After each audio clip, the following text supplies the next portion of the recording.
Buenas tardes a todos los presentes. A cada uno de ustedes agradecemos su participación en el evento del día de hoy, titulado Condiciones laborales en la pandemia e impacto en el derecho al trabajo, el cual fue organizado por el Comité de Egresados en articulación con el Programa de Trabajo Social de la Universidad de La Salle.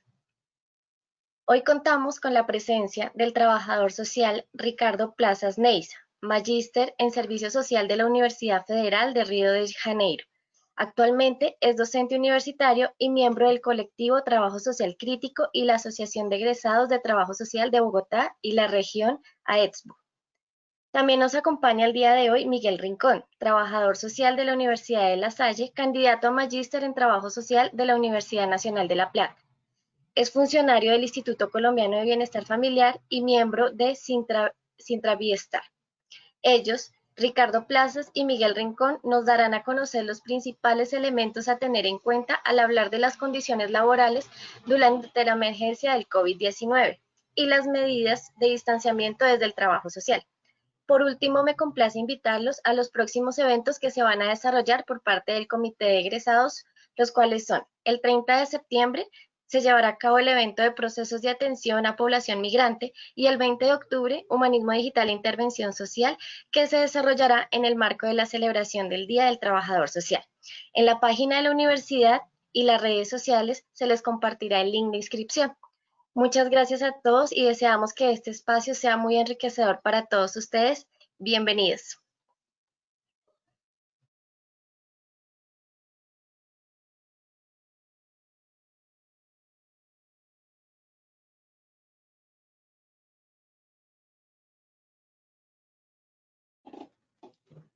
Listo, yo creo que inició, ¿cierto? Bueno, entonces muy buenas noches. Como decía la compañera Karen, mi nombre es Ricardo Plazas. Y bueno, la idea hoy es que podamos entretejer algunas ideas que nos permitan reflexionar ese mundo del trabajo que vemos tan afectado en el marco de la pandemia.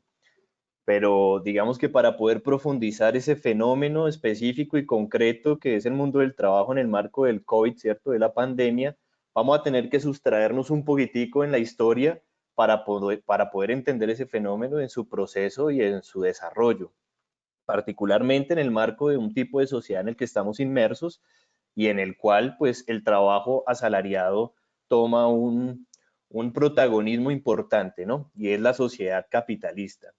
Y para ello vamos a tener que observar que las condiciones laborales que atestiguamos en el marco de la pandemia, pues si bien se ven afectadas por ella, la crisis en la que nos encontramos no es producto de la pandemia.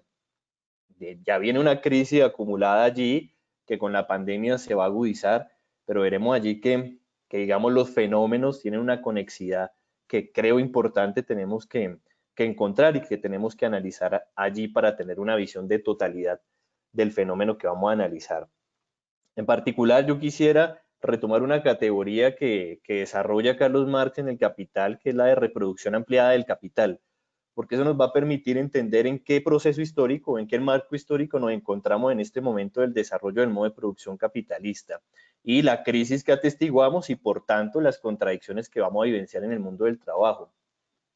Yo creo que es clave irnos en la historia hasta la década del 70 y rápidamente recordar un poco la crisis económica que se vivió en aquella época y que le dio el salto a ese modelo keynesiano y de bienestar que en los estados europeos y bueno, Estados Unidos también allí venían adelantando y que generó una mutación, no un cambio hacia un modelo diferente de organización y de gestión del trabajo, pero también de la organización del Estado y de la transferibilidad y del movimiento circulante que el capital va a hacer en el mundo, que es el neoliberalismo.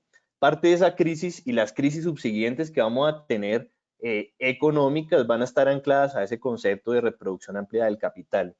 Y es que el capital en un momento específico empieza a concentrarse, ¿no? Se empieza a estancar, deja de ser capital, se empieza a convertir en tesoro y en la medida en que se estanca, ¿cierto? Pues empieza a ver la crisis y la búsqueda de poder encontrar otros territorios u otros mercados en los cuales pueda conseguir reproducirse nuevamente, ¿no? Reproducirse ampliadamente.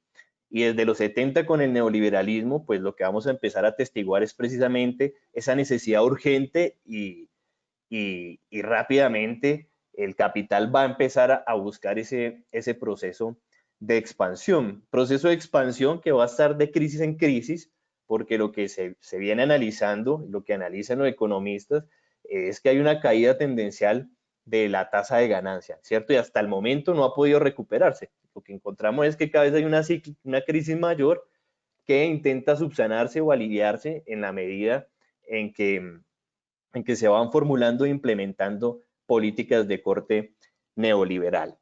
Este proceso que atestiguábamos en los 70, pues también modificó la misma estructura del capital, ¿no? Tenemos allí un fenómeno muy importante que es la hipertrofia del capital financiero, ¿cierto? Que va a empezar a comandar los circuitos de la productividad y que va a generar muchas de esas especulaciones y burbujas económicas que posteriormente cuando en la producción material, ¿cierto? En la industria no son equivalentes con las especulaciones que se han hecho, pues estallan estas burbujas y atestiguamos crisis económicas, ¿no? En la medida en que el capital se va estancando, pues intenta subsanar ese estancamiento con la especulación financiera, pero que en última es eso, especulación.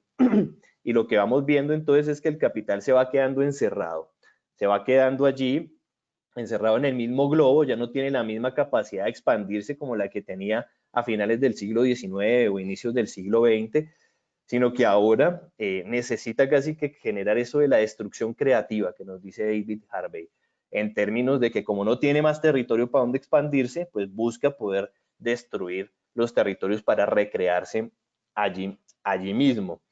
Y hay que decir que, pues que en ese marco de expansión, ¿cierto? Y de regulación económica que el neoliberalismo va planteando y comercial también, pues para América Latina nos va a generar unas particularidades en términos de lo que ocupamos en esa división internacional del trabajo, ¿cierto? Que principalmente estamos insertos en el proceso de extracción de materias primas y de mano de obra barata. También hay que decir que estamos allí inmersos como territorios en los cuales los grandes multinacionales van a poder llegar a desechar esos productos que contaminan y que por las regulaciones que se hacen en los estados centrales del capital, pues no se les permite.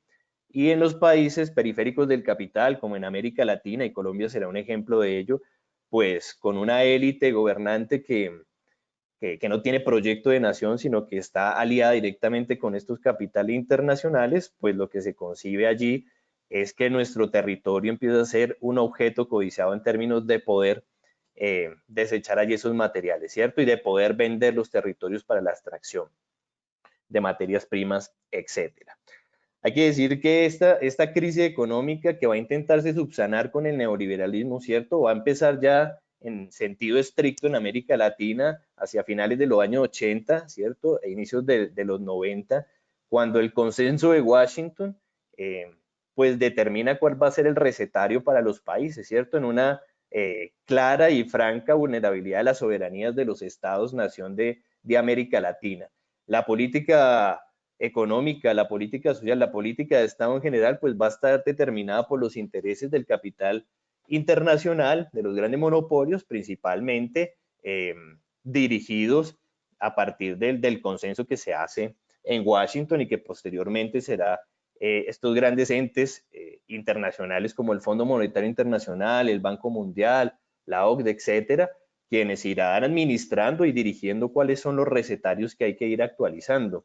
Yo creo que en Colombia la instauración del neoliberalismo la podemos evidenciar en dos grandes etapas que podríamos ubicar entre los años 90, 1990 y 1998 hacia el 2000, cuando toda la propaganda y todo el discurso neoliberal de democratizar, ¿cierto? De que los individuos podrán conquistar sus sueños, etcétera, que el sector privado será mucho más eh, beneficioso que el Estado, pues empieza a entrar en crisis, ¿cierto? Va a ser casi allí 10 años en los cuales el neoliberalismo lo que va a permitir es la destrucción de del incipiente aparato productivo y de la industria de bienes de consumo que se había intentado constituir en Colombia durante el siglo XX, pues va a haber una destrucción del mismo y y va a generar también, entonces, un proyecto económico de sociedad no anclado a constituir una industria nacional, ¿no? Sino a la apertura económica y la entrada de capitales internacionales. Ese punto, ese elemento que coloco allí de la destrucción del incipiente aparato productivo, va a ser sustancial para poder comprender la situación laboral que acontecemos ahorita en el marco de la pandemia y de los derechos laborales. Y otro elemento importante que tendríamos que analizar allí también en esas primeras décadas, bueno, entre los 80 y los 90, cuando se institucionaliza el neoliberalismo en Colombia, es que hay un exterminio sistemático del movimiento obrero y sindical. Particularmente podemos evidenciar eso con el proyecto político que era la Unión Patriótica y que estaba compuesto por militantes de diferentes sindicatos y, bueno, movimientos de izquierda en general y que son exterminados sistemáticamente durante este periodo y que permite la entrada de las políticas neoliberales en todo su esplendor. Ahora, este exterminio no va a terminar allí. Posteriormente, durante los 90 y los 2000, pues lo que se va a acontecer allí en el marco de la política de terrorismo de Estado que se ha ido implementando es un asesinato selectivo, ¿cierto? Una implantación de un terror generalizado que va configurando también que el sujeto trabajador organizado empieza a tener ciertas limitaciones en la posibilidad de ejercer su acción política. Y no por nada, ¿cierto? La OIT pues coloca a Colombia como uno de los países más difíciles para poder desarrollar el ejercicio del sindicalismo. Pero no solo el sindicalismo, también hay una represión constante al movimiento social y popular en general que condiciona allí que haya un retroceso, ¿cierto?, en la posibilidad de exigir los derechos. Lo que atestiguamos es que cuando hay una movilización por exigencia de derechos, pues la respuesta inmediata es la represión. Hasta dentro del marco de la pandemia vamos encontrando esos elementos. A mí me parecía importante colocar allí eso porque nos empieza a explicar un poco en términos de por qué el índice de desempleo está creciendo a un ritmo impresionante. Porque a mí me parecía descabellado e impactante como hace un año, como en octubre del 2019, si no estoy mal, el Banco de la República y el ministro de Hacienda, en ese momento Carrasquilla, pues salieron a decir que les sorprendía y que no entendían por qué estaba creciendo de manera incontrolable el desempleo y que no sabían cómo atender. Nótese allí, octubre del 19, la pandemia todavía no está en auge y ya estamos presenciando allí una crisis interna dentro de la economía colombiana que se acopla además a la crisis internacional, ¿cierto?, de recesión económica que se venía también dando allí y que el Fondo Monetario Internacional hacia el 2019 también estaba indicando, ¿no? Ya viene allí una recesión, tenemos que prepararnos porque viene un impacto, viene allí una crisis económica y bueno, ahorita me detendré a analizar un poco esa crisis económica porque tiene unas particularidades diferentes a las crisis económicas del capital que previamente se han desarrollado. Pero volviendo a Colombia rápidamente, vuelvo a puntualizar que es impresionante, ¿cierto?, que la tecnocracia neoliberal saliese a decir allí con sorpresa que no consigue entender por qué el desempleo está creciendo de manera acelerada, cuando lo que atestiguamos es que ya tenemos aproximadamente unos 30, 31 años en que no tenemos aparato productivo, en el que tenemos una precarización y una flexibilización del trabajo, en el que el trabajo y la economía colombiana depende de la inyección de los capitales internacionales, ¿cierto? Que muchas veces llegan con beneficios tributarios, ¿cierto? No dejan nada de la nación, pero sí extraen allí los recursos, pero cada vez más el modelo neoliberal se va ajustando, ¿no? Pensemos un poco en cuál fue la respuesta que en el año 2000, 2002, en ese tránsito entre el gobierno de Pastrana y de Álvaro Uribe, su primer gobierno, se dio respuesta a la crisis financiera que Colombia tuvo. Después de que el colombiano promedio se fue endeudando en la medida que no tenía trabajo, pues su respuesta para cubrir sus necesidades básicas era endeudarse y allí llegó la crisis porque no había cómo pagar, no había materialidad para sustentar esos préstamos y entra en crisis. Pues allí la respuesta del neoliberalismo no va a ser eliminarse a sí mismo. El Fondo Monetario Internacional va a decir, bueno, lo que necesitamos es una segunda reforma de políticas neoliberales que se profundicen y permitan allí que esos capitales internacionales se puedan seguir reproduciendo, ¿cierto? Que puedan reproducir ampliadamente porque no encuentran otros territorios u otros mercados en los cuales desarrollarse. Esa segunda inyección de políticas neoliberales, pues lo que va a hacer es profundizar y agudizar las condiciones y las contradicciones de la sociedad en Colombia, bueno, y en general en América Latina. Recordemos que el año pasado también, previo a la pandemia, estamos atestiguando un efecto de la crisis que se está dando y de la respuesta del movimiento popular en general frente a ello. Está allá en Ecuador, está allá en Chile, acá en Colombia hubo un intento de confrontar también allí con el paro nacional y que todos respondían a nuevos recetarios que la Banca Mundial, el Fondo Monetario Internacional, la OCDE, en general, la institucionalidad del capital a nivel internacional, pues quería implementar con reformas que atacaban duramente a la clase trabajadora. Y estábamos entonces viendo un auge allí de confrontación y de lucha en América Latina. Bueno, hay que recordar también Haití, que fue quien estalló y quien inició allí la confrontación y que poco también se informó sobre la temática. Pero en el marco general, pues lo que teníamos ahí era un auge nuevamente de la confrontación, de la lucha de clases. Claramente se va a ver apañada por el marco de la pandemia y del aislamiento, que lo que permitió fue poder mutar al capital en el marco de un momento en que se le estaba colocando contra la pared para ejercer el control del Estado. Entonces vemos una fuerte presencia militar inicialmente.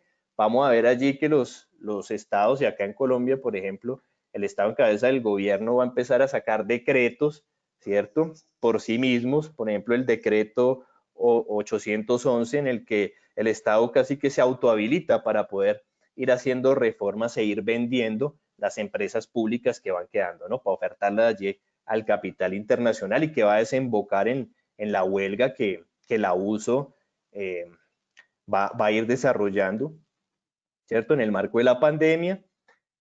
Y bueno, nos configura entonces allí un marco de confrontación y de agudización por la crisis económica que se está dando. Crisis económica que, como les decía hace un instante, tiene que ver con unas particularidades. Y es que esta crisis económica se enmarca en un límite que tiene el capital para poder hacer su reproducción ampliada y seguir fluyendo, ¿no? El capital tiene que ser dinámico, si no se estanca y empieza a morir, empieza a entrar en crisis, empieza a atesorar lo acumulado y deja de ser capital, ¿no? Deja de ser inyección hacia las economías. En ese sentido, pues esta crisis económica que estamos atestiguando se enmarca en ese límite y eso genera un profundo cuestionamiento para la investigación social en general y es qué va a pasar, porque estamos aconteciendo un fenómeno que antes no había pasado. Si bien durante las décadas del 60 algunos economistas y algunos marxistas plantearon que estábamos cerca a la crisis final del capital, pues todavía habían unos escenarios allí en los cuales se podía reproducir el capital. Pero en este momento, ¿cierto? Ya caía la Unión Soviética, la primera experiencia socialista, invadido esos territorios con estos nuevos mercados, ¿cierto? Allí pudieron generar una reproducción ampliada del capital que como que alivió la crisis que venía dándose, a pesar de que aún seguía la caída de la tasa de ganancia. En este momento no hay para dónde coger. El capital casi que ha acaparado todo el globo, con excepciones de algunas pequeñas experiencias, pero que no permitirían, digamos, esa reproducción ampliada que necesita el capital para poder salir de la crisis en la que se está. Entonces allí tenemos ese primer elemento y es que la crisis se configura en un momento sociohistórico determinado en el que el capital se está quedando encerrado. Y cuando se queda encerrado el capital, vemos que tiene sus expresiones de barbarie más visibles, ¿no? El racismo empieza a aparecer, el patriarcado, la xenofobia, empiezan a tomar auge y empiezan a colocarse en el orden del día de una manera protagónica. Y eso lo hemos visto, ¿cierto? Con lo que pasa en Estados Unidos, con las vidas negras importan, por ejemplo, también con el movimiento feminista y de mujeres que están luchando en este momento por el auge de feminicidios que ya venían en auge y con el marco de la pandemia se han proliferado también. En este sentido, bueno, era referenciar allí, dar algunos elementos para ver que la crisis económica y los impactos en el mundo laboral y en las condiciones del trabajo no son producto de la pandemia. Y esto lo digo porque la tesis ahorita, y si uno mira rápidamente la prensa, la justificativa, la nueva justificativa para hablar de la crisis y de la vulneración de los derechos laborales, pues se va ajustando en el marco del COVID-19. La pandemia cae allí ideológicamente como una perla para decir que ella es la culpable de la crisis económica y por tanto de los efectos negativos que va a tener en la población trabajadora, que es la mayoría, ¿no? Tiene ahí una generalidad. Pero si bien podríamos decir que la pandemia profundiza esa crisis, no vamos a decir ahora que la pandemia no impactó la economía, sino que solamente era la crisis que venía antes. Por supuesto que la impacta, pero no es la causa. No es la causa estructural que desarrolla esta crisis y este impacto en el mundo del trabajo que venimos aconteciendo. Lo que va a hacer es atizarlo un poco, ¿cierto? Es poderlo agudizar y bueno, poderlo ver con mayor facilidad sin tanto velo ideológico que se venía desarrollando. Allí me gustaría poder colocar algunos ejemplos de cómo se va materializando ese efecto en la clase trabajadora, porque, por ejemplo, acá en Colombia fue clara en términos de las experiencias y de información cualitativa, digámoslo así, las vivencias que vieron diferentes sectores trabajadores en el marco de la pandemia, ¿cierto? Yo no sé si ustedes recuerdan el caso de Eddie Fonseca, la trabajadora de seguridad en un edificio de Los Rosales, que prácticamente se le colocó en condición de esclavitud, ¿no?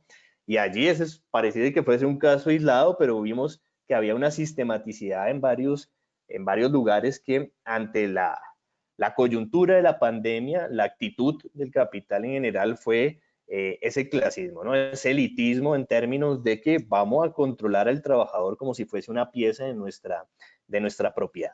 Y ese es un claro ejemplo en términos de cómo se utiliza el trabajador en cuanto mano de obra esclava prácticamente. Tenemos también allí, por ejemplo, la exacerbación de lo que implica el teletrabajo, lo que llaman teletrabajo, que no es nuevo, ¿cierto? Ya intentaba el capital hacer una reforma para fomentar el teletrabajo porque le implicaba al trabajador colocarse en una condición de trabajo constante que es el de la casa. Y bueno, allá había una serie de discursos que lo justificaban. Y yo creo que la pandemia nos ha permitido visualizar a partir de la experiencia lo que implica el teletrabajo, ¿cierto? Uno puede tener allí un contrato por determinadas horas, pero en la práctica las condiciones son de mayor tiempo, eso se va exacerbando y con los medios tecnológicos, pues el WhatsApp siempre está allí sonando, bueno, etcétera. Hay una ampliación de la jornada de trabajo, ¿cierto? Una ampliación para la producción de plusvalía absoluta que nos diría Marx allí. Y bueno, tenemos también entonces ahorita el debate que estaba en auge sobre la posibilidad de empezar a contratar por horas, ¿cierto? Que también es uno de los objetivos que tenía el neoliberalismo previamente y el capital en general a través del neoliberalismo, porque eso empezaba a poder generar un tipo de plusvalía relativa, ¿no? A destajo, no con expansión de la jornada de trabajo, pero sí con la intensificación del trabajo en menor tiempo, y eso es lo que harían los contratos por horas, en un claro efecto y en un claro ataque a la clase trabajadora que precarizaría las condiciones laborales. Y ahorita, si no estoy mal, fue ayer o antier, creo que fue ayer, pues el gobierno allí con ese autoaval que se dio, pues sacó el decreto 1174, ¿cierto? Que está ahorita en disputa, porque el análisis que hacen las centrales obreras de allí es que lo que se quiere iniciar allí es la entrada de esta nueva forma de contratación que precariza. Y rápidamente, para no extenderme, también colocaría lo que implica para la clase trabajadora en el marco de la pandemia el tener que trabajar por un contrato de prestación de servicios, que la gran mayoría de la población pues está atravesada por este tipo de contrato que no es laboral, ¿cierto? No es regido por el Código de Trabajo, sino que es regido por el Código Civil. Y eso implica allí también entonces una condición diferente, porque en la práctica sabemos que funciona como un contrato laboral, funciona también como un contrato que amarra al trabajador, porque si tú no cumples con las metas que te pueden llevar de domingo a domingo, 12 horas, 14, 20 horas de trabajo seguidos con tal de cumplir esa meta, pues no te renuevan el contrato. Y eso sin hablar de la realidad colombiana en el que se atraviesa por ese medio pues el amarre clientelista que algunos políticos utilizan con esta forma de contratación para manipular a la población trabajadora en general. Entonces estamos viendo allí una situación de precarización, de aumento del desempleo. Si uno lo compara las cifras del desempleo a corte de julio con el del año pasado, pues se duplica. Claramente la pandemia tiene que ver con ello, pero lo que hace es acelerar ese índice de desempleo que hace un año el Banco de la República no se explicaba, pues se acelera con mayor potencia. Y estamos viendo allí el movimiento de los trapos rojos que se dio al inicio de la pandemia, porque la gente literalmente estaba muriendo de hambre, ¿cierto? De inanición, y en última se genera una presión para que se vayan flexibilizando las medidas de aislamiento, que es lo que estamos viviendo en este momento. También la misma crisis, la misma condición de estos sectores pauperizados que ni siquiera pueden acceder a un trabajo formal, sino que se la tienen que rebuscar en lo que se llama el trabajo informal, cifra que también aumentó exacerbadamente en este periodo. Pues lo que vemos allí es un Estado que coloca a la clase trabajadora a merced de la pandemia, ¿no? Estas flexibilizaciones y la llamada nueva normalidad no es otra cosa que ajuste sus condiciones laborales al nuevo entorno de pandemia y expóngase y trabaje. Y esto se evidencia mucho cuando se da un pequeño debate e inocuo prácticamente no se realiza sobre la renta básica, ¿cierto? Un debate que estaba allí en la centralidad para pensarse la situación de la clase trabajadora y en última también poder entrar allí para criticar qué es lo que pasa con el presupuesto público de la nación, dónde es que se invierten, ¿cierto? ¿Dónde es que quedan todas esas reformas tributarias que cada ratico se van modificando y que le dan durísimo al consumo del trabajador, ¿no? Al impuesto del trabajador. Y ya para ir cerrando, porque me estoy excediendo en el tiempo, mencionar allí que efectivamente lo que acontece y lo que vamos vivenciando es que estamos ante un Estado que privilegia o que le da preferencia al presupuesto público para salvar a los grandes capitales. Hace un momento, hace unos días, pues fue escándalo en la noticia de Avianca, ¿no? Y la relación familiar también que hay allí con el presidente, bueno, etcétera. Pero ¿qué pasa más allá de esa particularidad? Y que tiene que ver con un enfoque y con una visión que tiene el Estado, bueno, quien gobierna y quien direcciona el Estado, de salvar al capital y de dejar en inanición a los trabajadores, ¿cierto? De preferir pagar la deuda externa a los grandes capitales y de seguirse endeudando, que la de fomentar un proceso productivo interno y generar empleo, o la de poder generar una renta básica, por lo menos en términos democráticos, ¿cierto? Mientras pasa la pandemia, para no hablar de que vamos a ir eliminando de a poco el trabajo asalariado, sino que la gente tuviera un mínimo para poder subsistir mientras pasaba esto y no tuviese que salir de sus casas, ¿cierto? Que pudieran realizar un aislamiento seguro y tranquilo y con condiciones mínimas de vida para poder subsistir. Y cerraría entonces allí, de pronto ahorita con las preguntas, las intervenciones que haya, puedo extender algunos elementos que me quedaron allí faltando, pero quisiera cerrar con una frase de Marx que hace en el Capital que me parece claro y que creo que representa la crisis económica y la crisis civilizatoria, podríamos decir, que vive la humanidad en este momento. Y dice así: la producción capitalista solo debe desarrollar la técnica y la combinación del proceso social de producción, socavando al mismo tiempo las dos fuerzas originales de toda riqueza, la tierra y el ser humano. Ante esa situación es la que estamos viviendo, una crisis civilizatoria que solo nos da dos vías: o la barbarie o modificar la sociedad en la que estamos. Dejaría por allí, entonces, compañeros, para abrir el espacio de preguntas. Muchas gracias.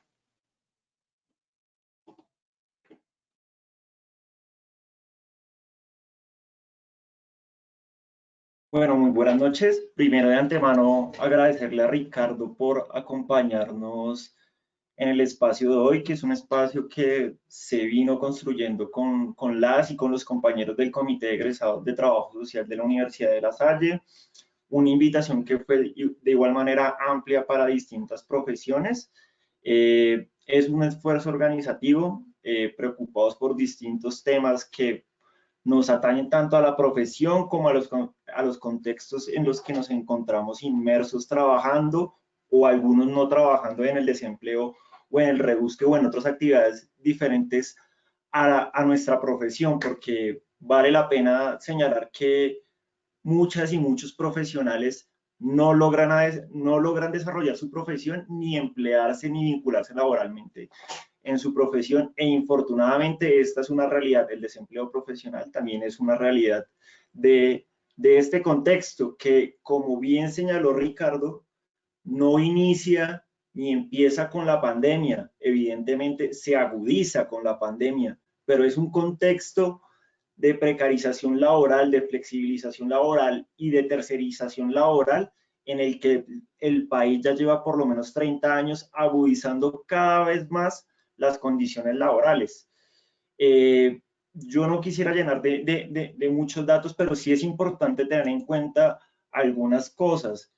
Colombia, por lo menos hace 6 años, en las investigaciones del Índice Global de Derechos Laborales, que se realiza por lo menos en 197 países, viene apareciendo de manera repetitiva desde ese entonces en el listado de los 10 peores países para trabajar en el mundo.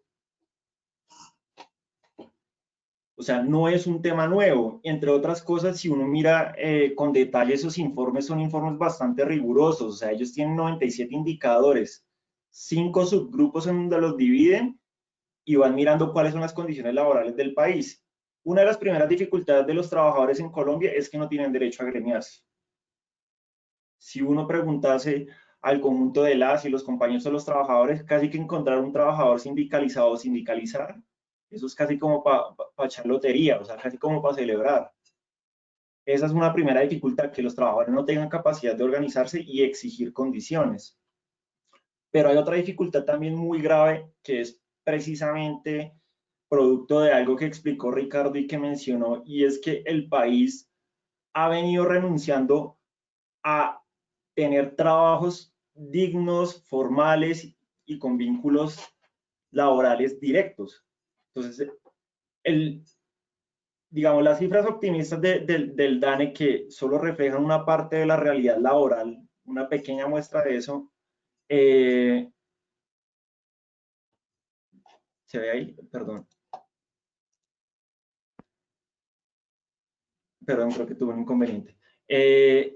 Dicen que la informalidad laboral en el país es cercana al 50%. La ANIF, que no es una institución de las organizaciones de izquierda, de los sindicatos, ni mucho menos, es la Asociación Nacional de Instituciones Financieras, realizó un estudio en el 2018 justificando parte de lo que hoy se viene decretando como reforma laboral, y en ese documento ellos muestran que la población económicamente activa y la que se encuentra empleada, solo el 15% de la población económicamente activa cotiza los 12 meses del año a seguridad social. Solo el 15% cotiza los 12 meses del año a seguridad social. Es decir, es mucho más amplio. Y no lo estoy diciendo yo, lo dice la ANIF. Pero además de eso, y esto era lo que quizá me quería centrar para poderlo explicar, con lo del decreto 1174 a lo que nos vemos abocados, y lo explicó hoy muy bien en la radio el director del Observatorio Laboral de la Universidad del Rosario, es que sí hay una nueva reforma laboral vía decreto, con esto del piso de protección social para los trabajadores, que fue lo que se aprobó. En realidad lo que sí se modifica nuevamente, los trabajadores a tiempo parcial ya existían en el país, eso es cierto. También es cierto que esto venía en el Plan Nacional de Desarrollo en el artículo 193, pero aprovecharon la pandemia, aprovecharon toda esta situación crítica para justificar una medida que es totalmente regresiva contra las y los trabajadores. El país viene retrocediendo en materia laboral de manera muy grave, y este decreto va a profundizar esa situación, porque lo que se abre es la puerta de entrada, porque si ustedes les preguntan al capital o al empleador, ellos van a optar por esta modalidad porque les va a implicar menos costos, mayores utilidades y menos costos. Entonces, ¿usted qué va a preferir en un contexto de crisis? En un contexto de crisis, cuando, por ejemplo, asociaciones como ACOPI, que agremia a las micro, pequeñas y medianas empresas, le exigían al gobierno que los ayudaran con los subsidios a la nómina. Hoy están prácticamente quebrados, pero sí le dieron un regalo a Bianca, que ni siquiera cotiza en Colombia, no es una empresa colombiana. Entonces, no se está protegiendo y ACOPI genera, por ejemplo, las micro, pequeñas y medianas empresas generan el 80% del trabajo formal del país, o sea, un tejido social bien importante se perdió. ¿Cuánto se hubiese podido salvar si esa plata hubiese, cuántos empleos formales se hubiesen podido salvar y cuántas familias no las hubiéramos empujado a la pobreza, no hubiésemos profundizado más la desigualdad si se hubiese apoyado esa propuesta de ACOPI? Entonces, ante lo que nos encontramos frente a este decreto, frente a estas nuevas medidas, que es algo que es bastante delicado, porque, bueno, es para que se tenga en cuenta, hoy el salario mínimo en Colombia son 877.803 pesos. Si uno lo va fraccionando al día, el día laboral en Colombia son 29.000 pesos más o menos, y 3.400 y pico es la hora laboral en Colombia. Este decreto y esta forma de contratación o esta nueva forma se justificó un poco mirando, ahí sí, mira los ejemplos internacionales, diciendo, no, pero es que en el mundo funciona el trabajo parcial, lo demás, pero por ejemplo no se dice esto. La hora laboral en varios estados de los Estados Unidos, en Europa, puede fluctuar entre los 10 a los 13 dólares, en Colombia es 3.600.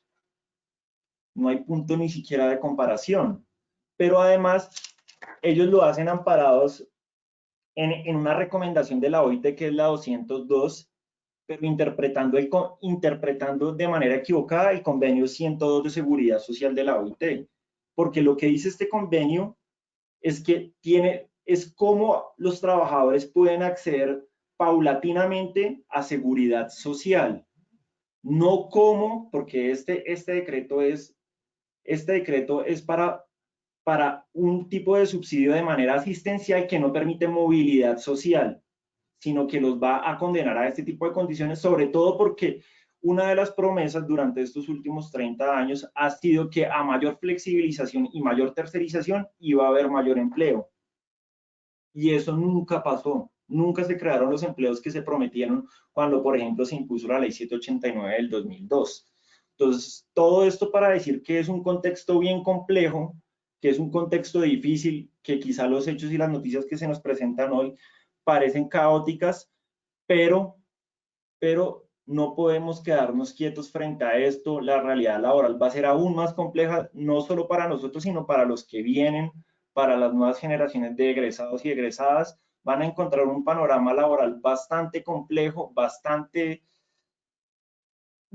ruin, pero además este decreto lo que también pretende es no acabar con la informalidad. Eso es también una mentira. No va a reactivar tampoco la economía, porque se le van a quitar mayores ingresos a los trabajadores y su capacidad adquisitiva.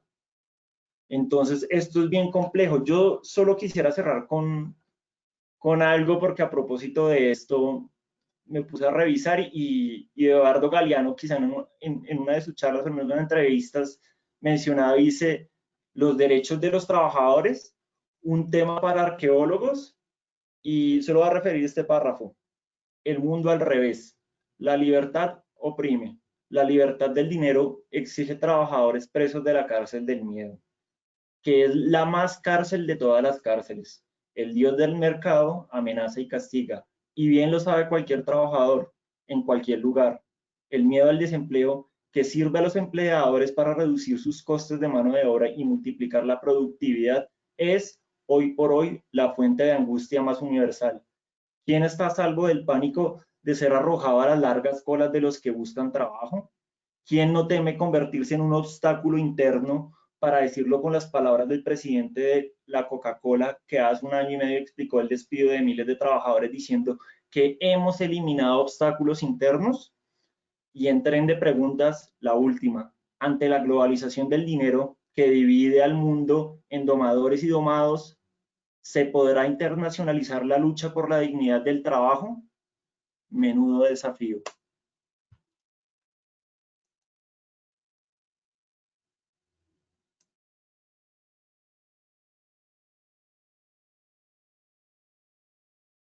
Si Karen nos ayuda con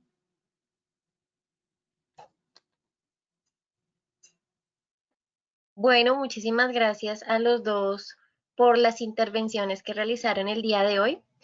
Desde los asistentes nos hacen una pregunta y es, ¿cómo entender la deshumanización que se agudiza en Colombia en relación al trabajo del docente universitario?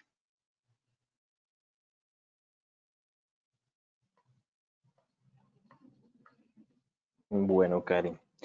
Eh, bueno, pregunta complicada porque lo que podemos ver es que deshumanización en términos generales está aplicándose en toda la sociedad, no solo en Colombia, sino en generalidad, en la generalidad de las sociedades en términos de que lo que ha, digamos, proliferado, lo que ha prevalecido mejor en, en el marco de la pandemia son los intereses de la productividad de las grandes empresas particularmente. Ahora, claramente, el docente se ubica en el marco de la clase trabajadora que está siendo afectada por estas condiciones. Es una situación además de adaptabilidad, ¿no? Era una situación que no se esperaba y que tiene unos tránsitos, ¿no? Y eso implica entonces poder ir adaptando, poder ir generando también una institucionalización fuerte allí que permita los medios para poder generar pues las clases. Yo creo que además esa deshumanización pasa por la deshumanización que tiene la sociedad en general en términos de que estamos en un país que tiene poco desarrollo tecnológico, que tiene pocas vías de acceso para el Internet. La mayoría de la población no tiene acceso a una buena conexión de Internet y si la tiene es precaria. La mayoría no tiene acceso a un computador, ¿cierto? Hay estudiantes que hacen sus clases con un celular que les prestaron, que no tienen el sistema operativo necesario y que implica allí un reto para el docente eh, en términos de poder pensarse estrategias que puedan permitir allí un ejercicio eh, pedagógico acorde con lo que se va desarrollando, porque también hay que observar allí que hay unas apuestas y unos proyectos de vida del estudiantado que visualizan la posibilidad de tener su título profesional para mejorar las condiciones de vida, ¿no? Se espera que ya siendo profesional pues va a haber un mercado laboral que te va a acoger allí y te va a generar una mejor condición de vida. Uno esperaría que así fuese, pero lo que vamos observando es que la crisis pues agudiza también el mercado laboral de los profesionales. Más sin embargo está ese proyecto de vida allí atravesado. Y, y creo que hay que pensar también en términos del ejercicio docente en la universidad a partir de reflexionar sobre la educación en Colombia y lo que implica que la educación en Colombia pues esté limitada en recursos, ¿cierto? En recursos del Estado para fomentar la investigación, para fomentar el avance tecnológico, para fomentar buenas estructuras de los centros educativos, etcétera. Y eso pasa entonces por tener que reflexionar el modelo educativo en general en el país, que está acorde también al marco del neoliberalismo, que coloca entonces allí esa mercantilización del conocimiento, ¿no? Entonces creo que hay que hacer allí ese análisis profundo acerca de cómo es que se está pensando la educación. Creo que el COVID, la pandemia, nos está colocando en una situación de reflexión profunda y de cuestionamiento en torno a muchos procesos y fenómenos que hemos naturalizado, ¿cierto? En el día a día se van normalizando y, bueno, la pandemia nos saca allí de contexto y empiezan a aparecer estas reflexiones que se ven ir haciendo en el marco de lo que estamos viviendo. Es aún un fenómeno incipiente, uno podría decir, ¿cierto? Llevamos cuánto, como unos 6 meses aproximadamente de aislamiento por la pandemia. Creo que tenemos que seguir recogiendo información para poder investigar y poder hacer un análisis con mayor rigor de esos impactos en los procesos de trabajo que tienen los docentes universitarios. Sacar conclusiones ahorita, pues sería complicado sin material empírico que nos pueda ir dando una certeza en esas implicaciones. Lo que uno puede deducir es a partir de las implicaciones que la generalidad tiene, ¿no? Mayor sobrecarga laboral, pero también el marco del aislamiento genera procesos psicoemocionales complicados, ¿no? Agudización de las depresiones, etcétera. Tenemos hace un mes, 2 meses, no recuerdo bien, un docente que que se suicidó, ¿cierto? En el centro comercial Gran Estación, y que pasa por problemas familiares, como por problemas laborales, como diferentes dimensiones del ser, ¿cierto? Que constituye y pues que te va presionando, y el aislamiento lleva a ese tipo de agudización, además con un sistema de salud precario, ¿no?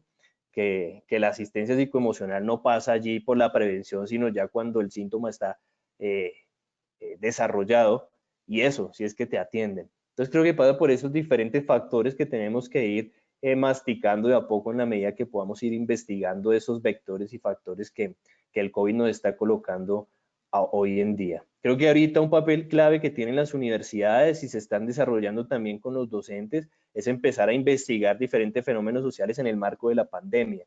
Ahí hay una respuesta de la academia, ¿no? De la universidad como esa institución que representa el conocimiento de la sociedad, en investigar cómo es que está afectando esos impactos en las dinámicas sociolaborales, sociofamiliares, etcétera. Creo que hay un reto, y sobre todo de las ciencias sociales, de tener que ir investigando cómo son esos efectos cotidianos que van impactando en las personas. Yo dejaría por allí. Muchas gracias, Ricardo, por tu respuesta. Otra de las preguntas que nos hacen los asistentes es en relación a si ven posible una transformación en la normatividad laboral en Colombia una vez pase la pandemia. Bueno, yo creo que una transformación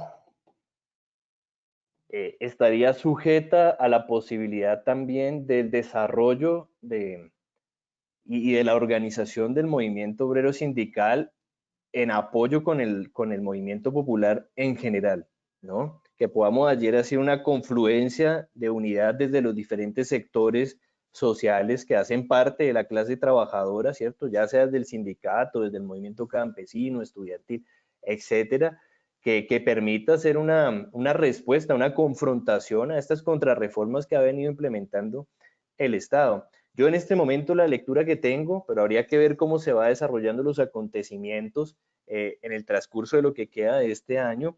Yo analizo que hay un factor regresivo, ¿no? La clase trabajadora, el movimiento social y popular está siendo profundamente golpeado en este momento, y creo que hay un repliegue, pero que haya un repliegue no quiere decir que haya una rendición, ¿no? Habría que ver qué movimientos y cómo se van desarrollando, porque igual, aunque se ha flexibilizado las condiciones de aislamiento y la gente como que está volviendo a retomar esa nueva normalidad y volver al trabajo y salir y estar metido en el transporte público, etcétera, pues esa nueva normalidad pareciese tener un límite a corto tiempo, a muy corto tiempo, porque aún la enfermedad sigue allí presente.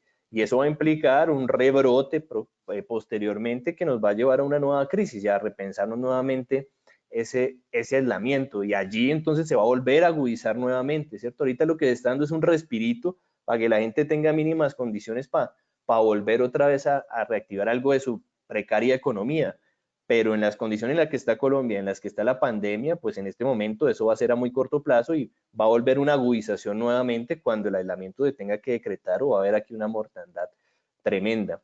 Entonces, yo creo que ese tipo de factores van a ir determinando y marcando también el movimiento de cómo va a ir despertando también la conciencia y cómo va a empezarse a configurar nuevamente ese sujeto colectivo que tiene que ir enfrentando estas condiciones en materia de los cambios laborales. Ahora, lo que sí podríamos decir es que si viene una contraofensiva con toda, en términos de poder hacer esos cambios en la normatividad laboral por parte del capital. Y es lo que Miguel hace un momento nos mencionaba, ¿cierto? Con los decretos que está haciendo el Estado, allí está aprovechando ese momento excepcional para autodecretar allí, ir modificando hasta puntos de la Constitución, y el capital sí va con toda para poderlo reformar. Entonces tenemos dos opciones: o vamos a tener una contrarreforma laboral de precarización que va a ajustar y a modelar jurídicamente eso a sus intereses, o tendrá que haber un despertar del movimiento social y popular, en este caso en materia laboral, liderado por el movimiento obrero, que permita confrontar esa contrarreforma que se están haciendo. Si no, lo que tendremos allí es un descuartizamiento del del Código Laboral en últimas. Haría por allí, compañero. Listo, muchas gracias. Y por último, nuestros asistentes preguntan, ¿qué implicaría un trabajo digno en Colombia? Buena pregunta. Ese tiene que ser uno de los pilares y de los objetivos que tenemos que ir construyendo, ¿no? Un trabajo digno, precisamente. Yo creo que esa es la palabra que tenemos que empezar a recuperar y que tiene que volverse una bandera de la lucha de los trabajadores en Colombia. Porque lo que uno evidencia hasta el momento es que se ha emposado en la conciencia del colombiano en su generalidad. Claro, no va a decir que todo el mundo, hay excepciones, pero en la generalidad hay una especie de pesimismo, de aceptación de normalización de las condiciones laborales en las que se está, que hay que empezar a reactivar esa indignación, ¿cierto? De la situación en la que estamos viviendo, empezar a generar una conciencia de que esto no es digno, ¿no? No es una condición humana la precarización a la que se está llevando a los límites de pauperización a la clase trabajadora. Es increíble que en este momento en Colombia hablar de respetar las 8 horas laborales se considere un discurso anacrónico, ¿cierto? Allí el texto de Eduardo Galeano que Miguel nos colocaba, ¿cierto? Como un fenómeno del pasado arqueológico allí desempolvándolo. Es increíble que en este momento digamos que pelear por 8 horas de trabajo y menos, pues sea un crimen, ¿no? Decirlo, se convierta para algunas personas en ser objetivo militar de ciertos sectores, ¿no? Pelear por los derechos laborales. Entonces yo creo que el empezar a hablar de un trabajo digno es empezar a luchar porque en las conciencias empecemos a visualizar, a entender que la dignidad pasa por tener condiciones estables, ¿cierto? Que tu integralidad y la de tu familia pues generen un bienestar en la medida que tú estés trabajando y que el trabajo no sea un padecimiento, ¿no? No que tengas que aceptar 24 horas de trabajo a los 7 días a la semana para mantener el trabajo, y si no, ¿cierto? Y lo naturalizas y dices, menos mal que tengo el trabajo y trabajo las 24 horas porque qué terrible no sería tenerlo, ¿cierto? Y más en el marco de la pandemia. Creo que hay que empezar por allí, porque la dignidad empieza a cuestionar ese tipo de racionalidades ideológicas que se van imponiendo y poder empezar a confluir en el marco de un proyecto en el que el trabajo se considere con mínimas condiciones para poderlo desarrollar dignamente. ¿Qué implica eso entonces para señalar allí? Uno, tener el tiempo necesario para descansar, algo básico que en este momento muchos no lo tienen. Tener una seguridad social, saber que cuando en tu vejez llegues tendrás allí un seguro, ¿cierto? Una pensión digna para poder seguir existiendo y poder descansar, tener un acceso a salud, ¿cierto? Que no tenga que descontarte casi que la mitad del salario, como pasa muchas veces con las prestaciones de servicios, sino que sabes que la tienes una garantía allí, que pueda financiarte también la posibilidad de seguirte cualificando, seguir estudiando en la medida que vas trabajando y que tienes allí esa financiación, etcétera. Las grandes conquistas que se fueron realizando de los sindicatos durante el siglo XX y que el neoliberalismo fue destajando con la flexibilización laboral, creo que sería un camino inicial para ir consolidando un trabajo digno. No sería la meta, no sería el fin, pero sí iría configurando unas condiciones más humanas para poder desarrollar el trabajo. Ahora, eso será una pelea dentro del marco del orden social capitalista, irlo ganando, y más en la situación de precariedad en la que nos está colocando la crisis económica, pero que sí o sí lo que se va a garantizar un trabajo digno es en la construcción de otro tipo de sociedad en el que no prevalezca el interés privado sobre el interés general.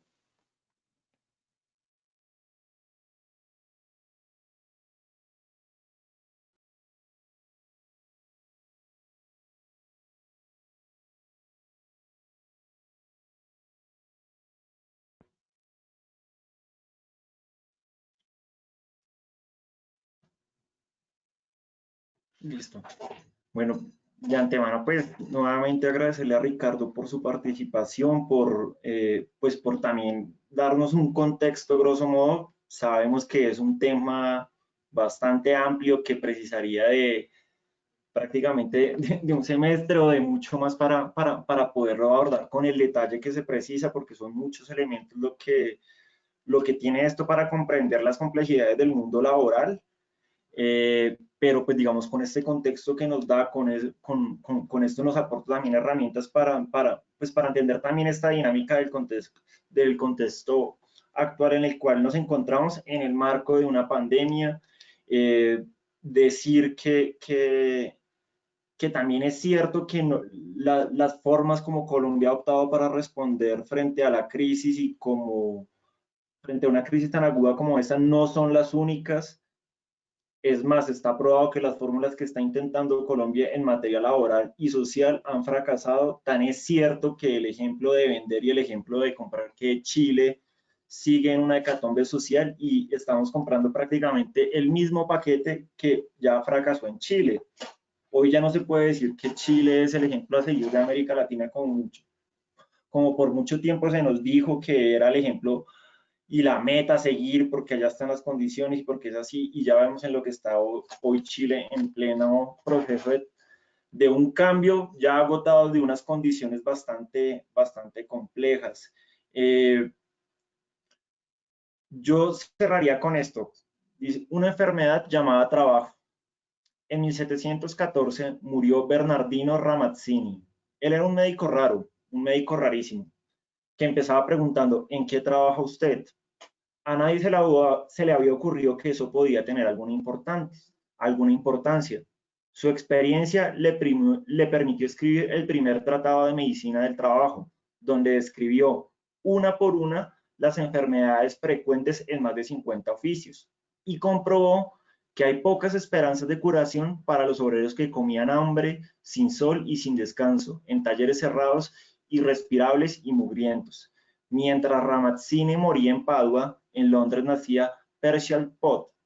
Siguiendo las huellas del maestro italiano, este médico inglés investigó la vida y la muerte de los obreros pobres. Y entre otros hallazgos, Pott descubrió por qué eran tan breve la vida de los niños desollinadores. Los niños se deslizaban desnudos por las chimeneas, de casa en casa, y en su difícil tarea de limpieza respiraban mucho gin. El hollín era su verdugo. Esto para decir que como lo decía bien Ricardo, nosotros no podemos naturalizar las condiciones en las que estamos viviendo. Los contratos por prestación de servicios, la tercerización laboral, cosas que ya parecen parte del paisaje y son normales, que es normal ya creer que se tiene un trabajo, que en el sentido estricto de la palabra trabajo y trabajo digno implicaría que uno tuviese las prestaciones sociales, que tuviese acceso a seguridad social digna, que tuviese vacaciones, tuviese una jornada laboral digna, sus descansos, todo eso hoy no es normal y eso es lo complejo. Y estamos ante el desafío de defender lo obvio y lo obvio tiene que ser que haya trabajo digno para todas y para todos. Y esto no es una consigna, es mucho más que una consigna. Si el país quiere el día de mañana salir y que las clases más vulnerables tengan movilidad social, va a ser con un trabajo digno. No hay otra fórmula. Con eso yo cerraría. Muchísimas gracias nuevamente, Ricardo. Listo, Miguel. Yo solo quiero decir antes de terminar, darle las gracias por la invitación, saludar el espacio y también a los asistentes. Felicitar porque creo que estos escenarios de discusión y de reflexión van generando por lo menos allí eso, diálogo, elementos para pensar y para poder por algún momento intentar salir de esa rutina que se nos va colocando, ¿cierto? Que se nos va imponiendo y que muchas veces pues nos pone límites también para pensar colectivamente. Entonces creo que es un ejercicio muy interesante el que están haciendo y felicitarlos y esperar que los demás escenarios que realicen pues generen esos aportes que se están proyectando allí. Muchas gracias. Bueno, y así damos por finalizado el evento del día de hoy. Nuevamente agradecemos a nuestros invitados por compartir sus conocimientos con nosotros y también agradecemos a los participantes por su asistencia.